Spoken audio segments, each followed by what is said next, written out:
can get started with Bruce Whitsitt, candidate for mayor. And we've gone over some of these things in the past, but just to go back over them, how long you've been in Odessa? Well, I grew up in Odessa, or not in Odessa, but in the country outside of Odessa to the east of town.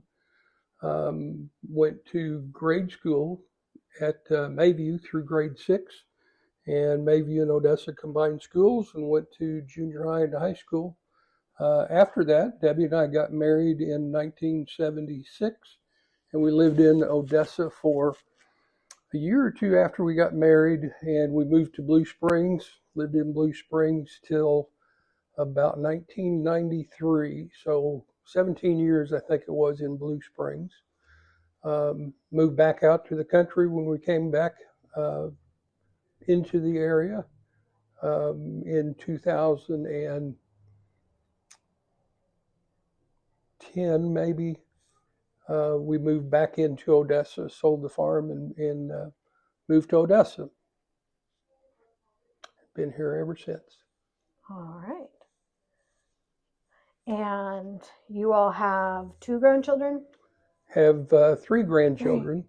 Two kids, 3 grandchildren. Okay, I said 2 grown children. Okay. Yes, 2 grown children.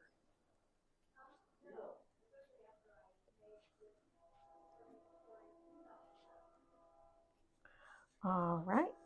And your education background? Well, I graduated high school in Odessa in May of 73. I went to CMSU at the time and got my 4-year degree in November of 76. In? Bachelor of Science majoring in accounting. Bachelor of Science in Business Administration majoring in accounting. All right. And you have Odessa Tax and Accounting. Mm-hmm. Started Odessa Tax and Accounting in town here in 2012. So we've been there for 14 years now. Prior to that? Prior to that, I worked mostly for corporations, businesses that were in need of turnaround or in financial difficulties. Started out at a company called Nellie Don, which some of the older people around may recall Nellie Don. That was my first job in November of 76 after my degree.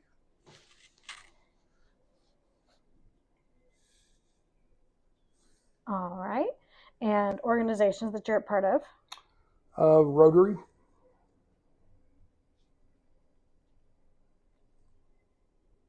I think that's it. So we're listeners right now. All right. And you have been an alderman for a year. Yes.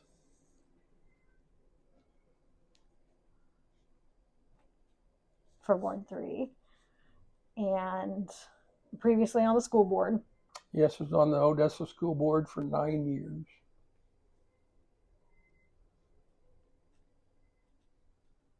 Then there was the EDC. Yes. How long was that one? That was only about a year. Really? Yeah. Felt longer. It organized, and then it was disbanded. And when the city was looking at selling the water department, the EDC was started again, and then it was disbanded again. Okay. Any other boards that we missed here?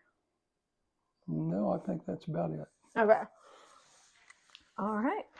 So why are you running for mayor? I'm a proactive and hands-on type person. I think the big difference between the current mayor and myself is that I am hands-on and proactive, and I don't see a lot of that kind of leadership in the city, and there's a cost to that. Everyone needs oversight in what we do.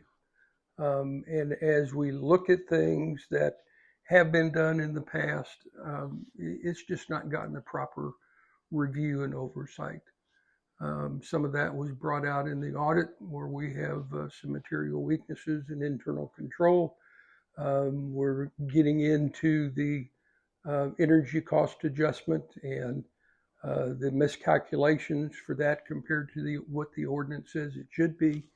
And it's, to me, it's really an oversight issue. There's no one who has been checking to be sure things are done correctly.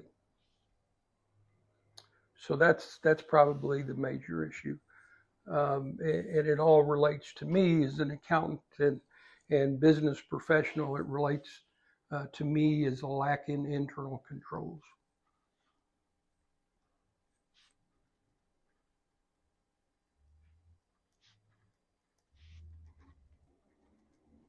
All right. And anything else really about you that you feel will make you a good mayor? Well, I am direct in what I think needs to be done. I am always open for discussion. You cannot make an organization work with one opinion. That discussion and openness, both within the city departments and city employees or elected officials and the public, we have to have that open discussion. One of the common issues that a lot of boards have is they get led to a decision, not, and I won't say it's an intentional thing, but they get led to a decision because they don't have complete information.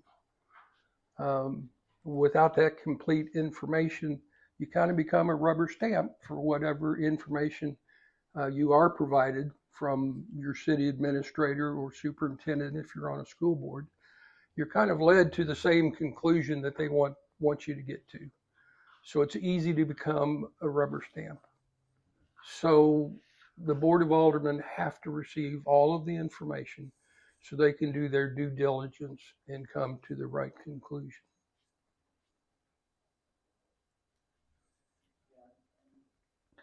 All right. And so as you're on the board now, you know, when you have a group of people together having discussions, coming to decisions, you tend to have people who tend towards certain roles within those discussions. How would you characterize kind of the role that you play in that? As a mayor, just being sure that there's open conversation. If someone disagrees, there's no reason really for someone to get upset at another. That discussion is required to come to the right conclusion. When I was on the school board, it frustrated Henry Grubb, who was our president, sometimes because I would take the opposite position just to be sure that we've examined everything. And it was frustrating, I guess, because once I make that argument and then vote in favor of the issue, he'd be frustrated that I would make them go through that discussion, I guess. But to me, again, it's a required part of coming to the right conclusion. All right. And how do you feel about the city's current direction? I think we have a terrible lack of planning that has cost us a lot of money.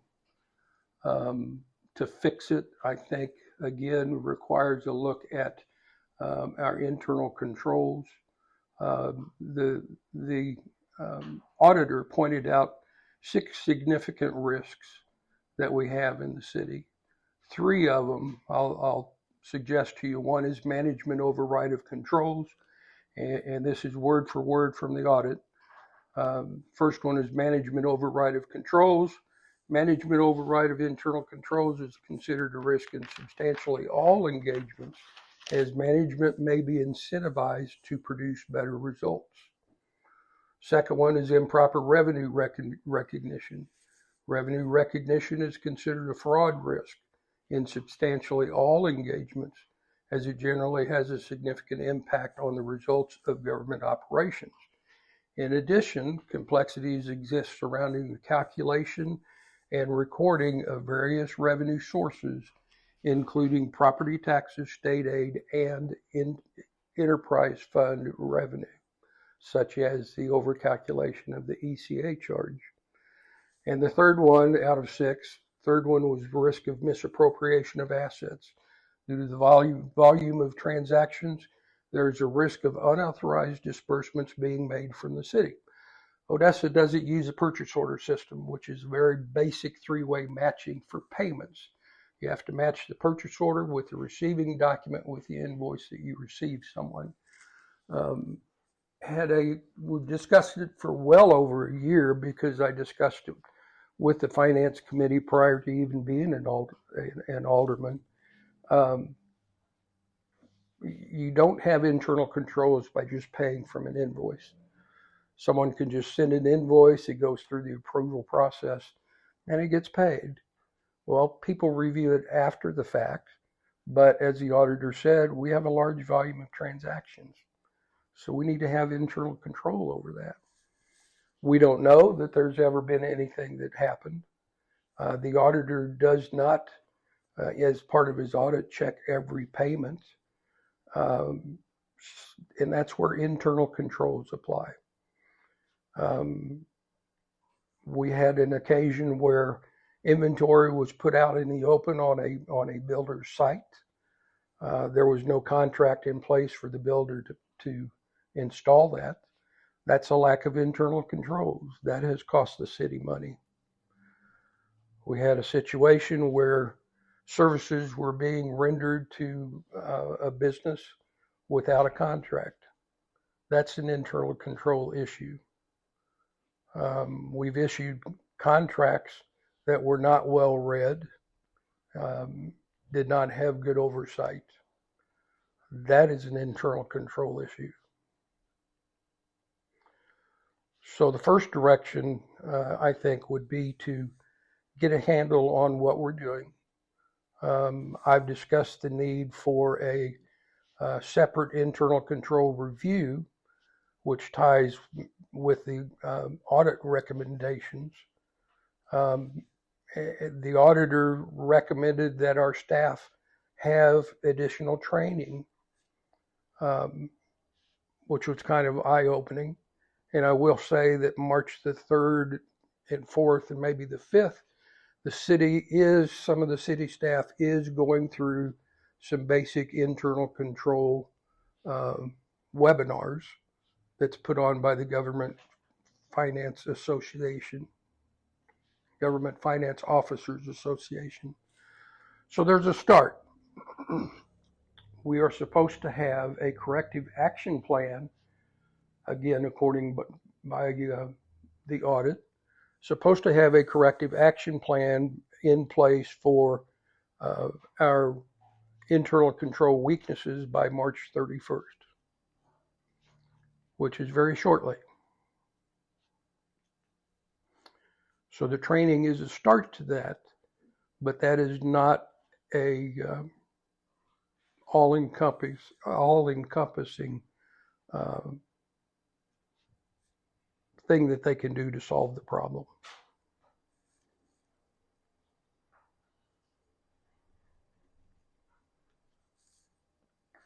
All right. And so how would you describe your vision for Odessa? We need business growth. And that's one reason I started looking at our electric rates.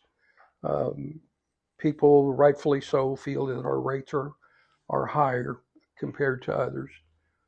In the board meeting, I presented some numbers taken from the U.S. Energy Information Agency, comparing our peers who purchase their power from MPUA, as well as to the average numbers in Missouri. Business rates, we are 50% higher than the average business rates in Missouri. So if I were looking at Odessa to start a business, whether it's retail or industrial, my operating cost is one of the first things that I would look at. Can I afford to operate my business in Odessa? When you compare Odessa's rates to, for example, Oak Grove, who gets their electricity from Evergy, is much less to operate a business in as far as the electric costs. So we need to get a handle on our electric costs. We do charge about the average in residential rates compared to the rest of Missouri, but our business rates are so much higher. So the next question should be, why are our business rates so high? Why are our overall costs so high? That gets into looking at um, operational costs. But that really needs to be the next step, to see what we can do internally in the city to lower those costs so that our rates aren't so high, so that we can get businesses in, which will help the business both in personal property tax and sales tax. You mean help the city? I'm sorry? You said help the business. You mean Help that the would help the city. city?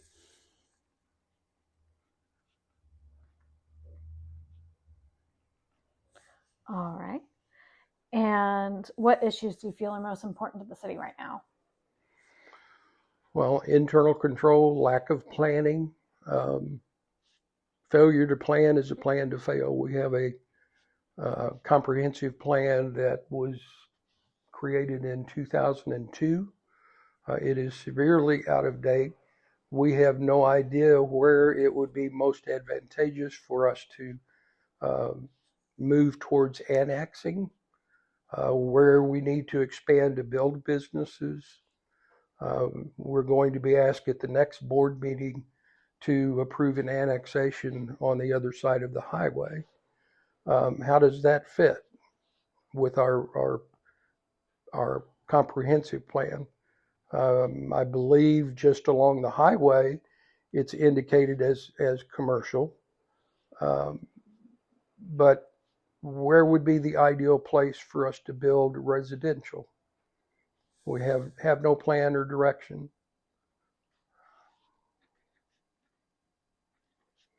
In asking Shauna, city administrator, when we will have that, the answer is between 2026 and 2030.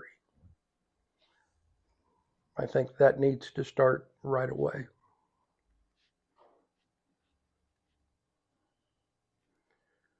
Another example of lack of planning, and this is kind of the difference between being reactive and proactive.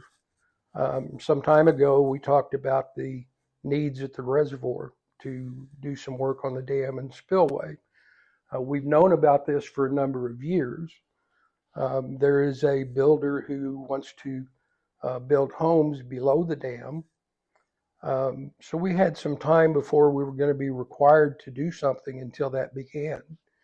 We've kind of kicked the can down the road and not done any planning in advance. And now there's construction going on below the dam.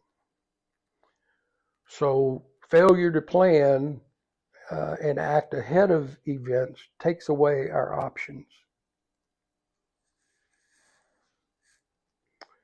And when we have fewer options, that means it's usually going to cost us more or force us into doing something that we don't want to do.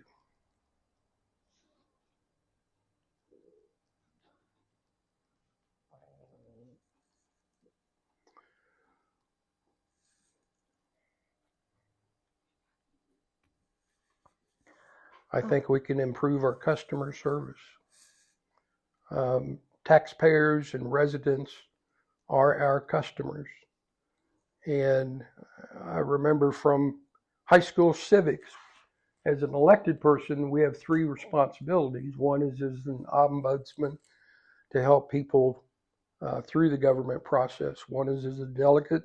One is as a representative. Well, the ombudsman part really applies to every city employee, whether it's helping them understand the calculation for utilities or sitting down and helping them on the computer to set up a login for their to see what their bill is or make their payment online. I think we can do a better job being more helpful.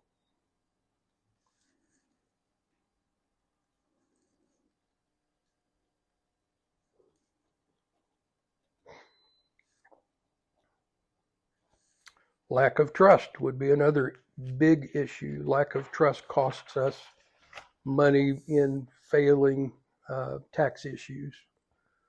I think that lack of trust develops from not getting both the good and the bad on issues for taxpayers to make the right decision. Same issue that I mentioned earlier about aldermen not getting complete information to do their due diligence. I think in many ways we do the same thing to our taxpayers. And our taxpayers have become distrustful of what they're told, and they feel that, you know, they're not getting the complete story.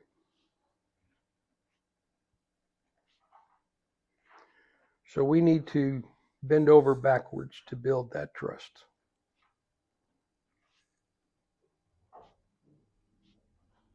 Are there some specific ways that, some specific actions that you would like to see done on that?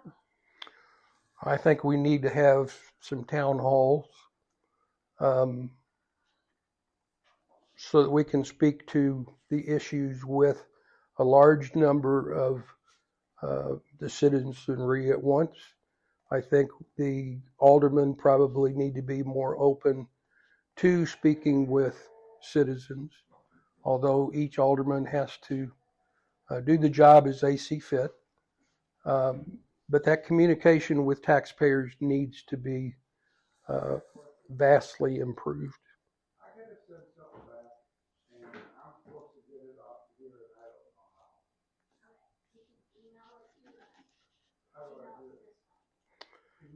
I know earlier this year, if you recall, the city brought to the Board of Aldermen a policy where they stated that the aldermen should only talk to taxpayers and citizenry in the Board of Aldermen meeting. Meaning it would be against the policy if we spoke to someone outside of the meeting. That is absolutely the wrong way to go. Aldermen should be allowed to speak to citizens at any time. And that was very concerning to me when that proposed policy came out. It also said that the mayor is the ceremonial leader of the city.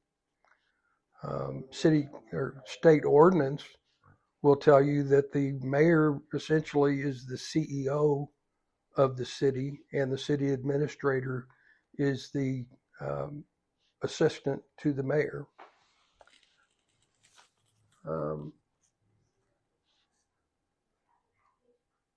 The city administrator shall be the chief administrative assistant to the mayor, and who shall have general superintending control of the administration and management of the government business officers and employees of the city, subject to the direction and supervision of the mayor. So that's where a proactive and hands-on mayor that I think really we've probably been lacking to the degree it was needed for a number of years. That's where that comes into play.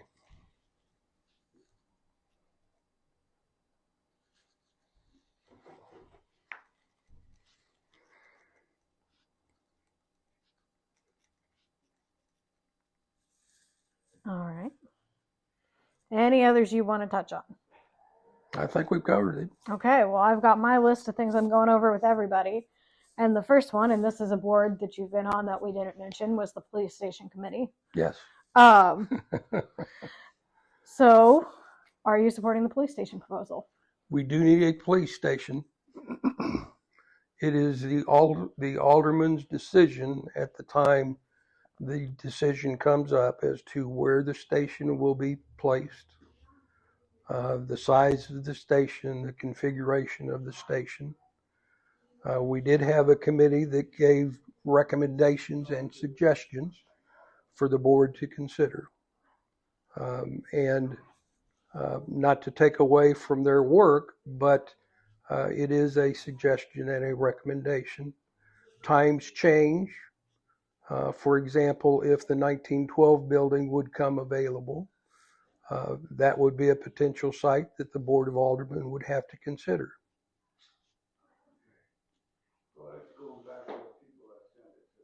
So I guess what I'm saying is, yes, I'm in favor of a new police station.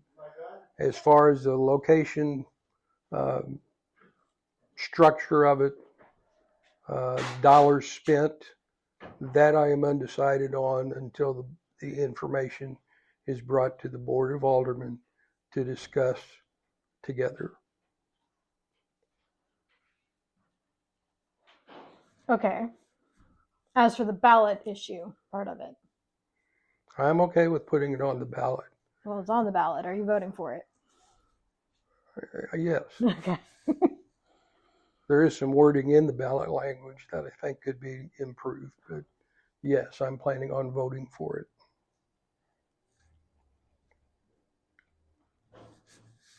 All right. And what about the use tax initiative? It needs to pass. I am voting for that. It will increase the tax that some people pay. Not all businesses out of state are required to collect the use tax, but purchases from Amazon, places like that, would be required to collect that use tax. So where you may purchase something out of state from a small business and the use tax has not been collected in the past, those small business purchases still likely will not have use tax added to it. But large companies like Amazon would have to collect and remit the use tax to us. All right. And what about the county's use tax question? I'm not in favor of that being changed, the allocation being changed.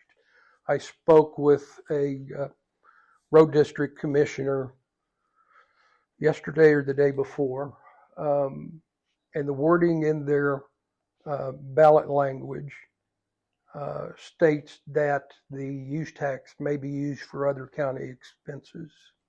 That is concerning because it can pass and the commissioners could immediately decide, well, for this year, we need to keep it all for county purposes, county general fund purposes. They likely would not do that, but the language would allow them to.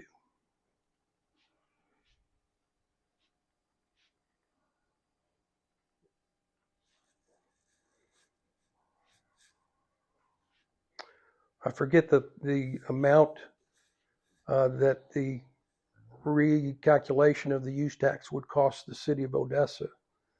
But I'm thinking it's like $90,000. 90 is the number for the current receipts that we've been given. Yeah. So have we planned for that? I don't think so.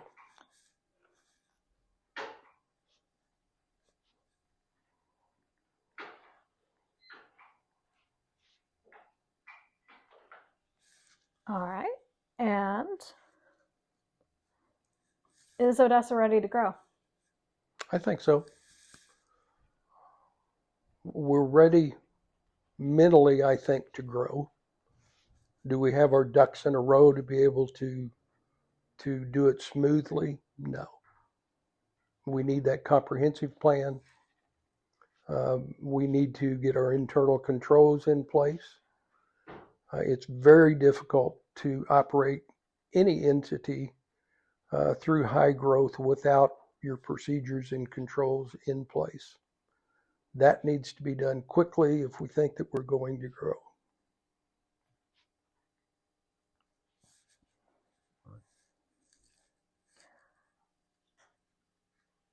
Do you feel the city has done a good enough job at completing projects in the past? Of completing projects? Yes.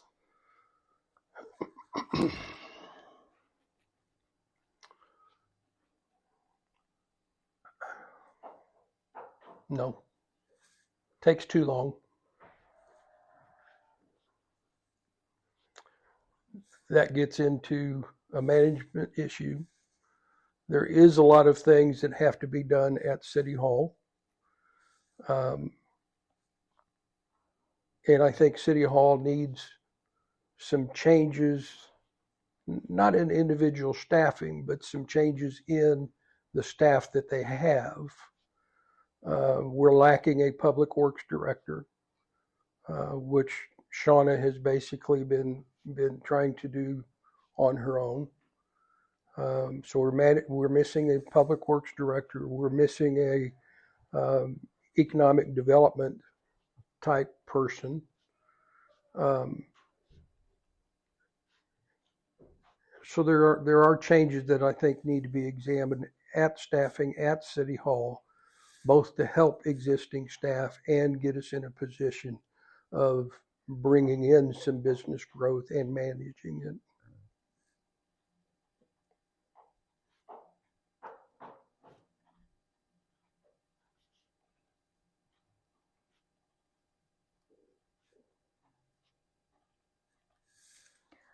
All right.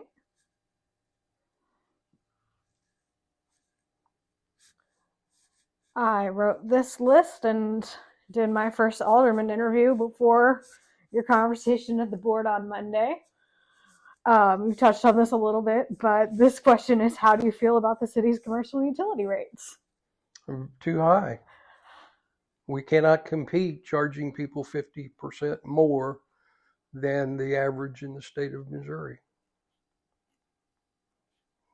That is a hindrance to our economic development. It costs the city money more than what the increase in utility rates cost. The effect of it has been to shift costs from the general fund to the ratepayers. And we touched on that a little bit at the Board of Aldermen members meeting. If we overstate our administrative charge to the electric fund, for example, that reduces the net expenditure out of the general fund, but it increases the rates that our ratepayers pay. So we need to get our numbers correct as to what the administrative charge should be, our streets and park electric expenses, department costs, or are they ratepayer costs? And then we would have the real numbers that we need to base our rates on. I will say that tomorrow we're having a meeting between myself and the city administrator and the engineer to go through the calculations that I had made to get a start. All right. Do you feel the city does enough to support businesses? Well, through the electricity rate, no. We're supporting the downtown businesses through the sidewalk. So yes, we do in that regard. I mean, I always refer to the business electric rate as Odessa's business tax. Kind of like Kansas City has an earnings tax. Well, that's Odessa's business tax. We pay that for the privilege of doing business in Odessa. I think the city does what it can to help businesses. Shauna is very helpful if someone wants to come in and do something. I think Shauna and Jenny now, very helpful, and Kathy, very helpful in advising them what they could do, what their options are. But are we doing enough to bring in new business? No.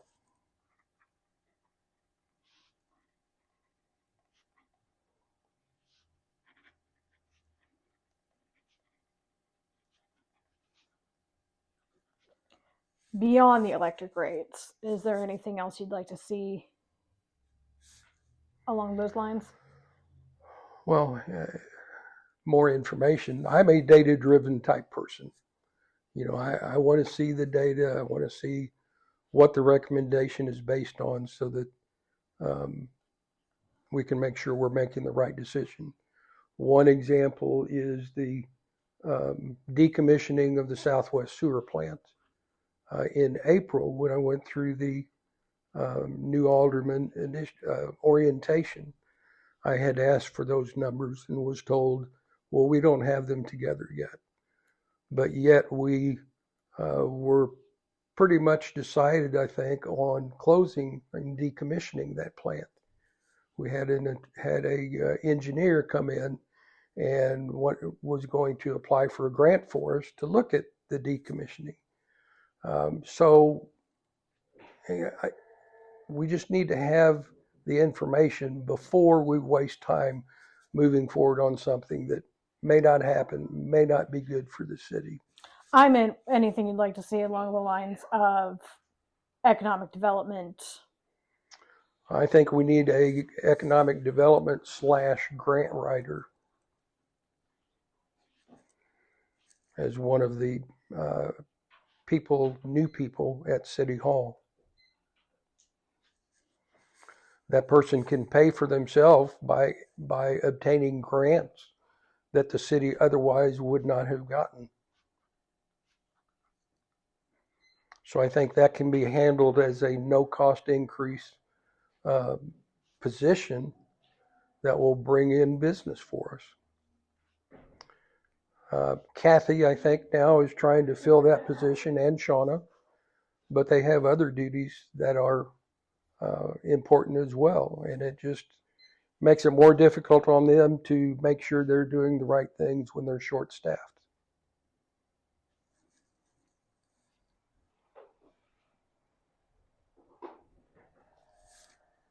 Any specific types of grants that you're envisioning through that, or?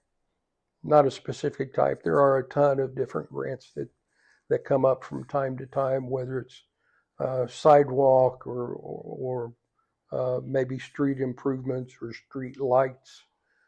There's just a ton of different grants, and that person would be responsible for researching grant availability. Because, as I said, one of their primary functions is to be sure they get us more in grants than what their pay is costing us. All right. And so we've gone over a lot of logistics and a lot of technicalities and things. Throwing all of those out the window, you have a magic wand. You get to wave the magic wand and change one thing about Odessa. What would it be? Physically or operationally? The world is your oyster. Physically, I think we need a third on-off ramp at WW. Commercial development in rural areas tends to be along the interstate.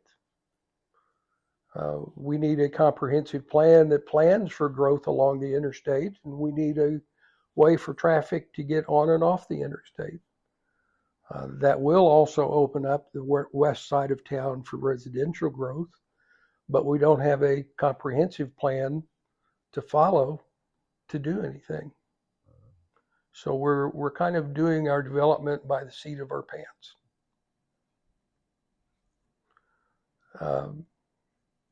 Making Odessa or having Odessa do the proper planning so that we can open our doors and say, hey, you want a nice place to live, a good community that's able to maintain their streets and do all the things that we would like to do but don't have funding to do. Odessa is a place to go, but we need to open our doors for it and plan for it. All right. Anything else that we haven't been over that you feel that people need to know about you or need to know about the city to understand you as a candidate? I think we've pretty well covered it. I've been a resident of the city for a number of years, know a lot of people know me. People know my politics and how I'm pretty straightforward in my thoughts. Someone told me the other day that I'm a kick butt and take no prisoners approach to things, which I don't think I really do, but I am proactive and kind of plain spoken, I like to think anyway. All right. And thank you.